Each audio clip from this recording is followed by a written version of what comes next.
ഞാനിപ്പോൾ ചെല്ലുന്നത് ഒരു പഴയ ഫിലിം ക്യാമറയിൽ ചെന്ന് പതിയാൻ പോകുന്ന ഒരു ചിത്രത്തിലേക്കല്ല. കഴിഞ്ഞ ഒരുപാട് നാളുകളായി ഞാൻ കാണുന്ന എൻ്റെ സ്വപ്നത്തിലേക്കാണ്.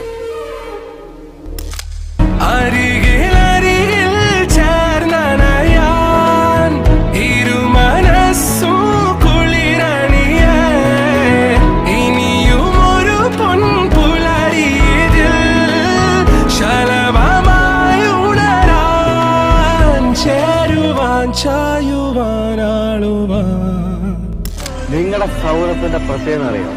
നിങ്ങൾക്ക് ഈഗോ ഇല്ല, കോംപ്ലക്സ് ഇല്ല, പരസ്പര ബഹുമാനമുണ്ട്. അതാണ് ഇതുപോലുള്ള സൗഹൃദം ഇപ്പൊ കിട്ടാൻ വലിയ പാഠം. അതുകൊണ്ട് ലൈഫ് ലോങ് കൊണ്ടുപോകണം. അതെ.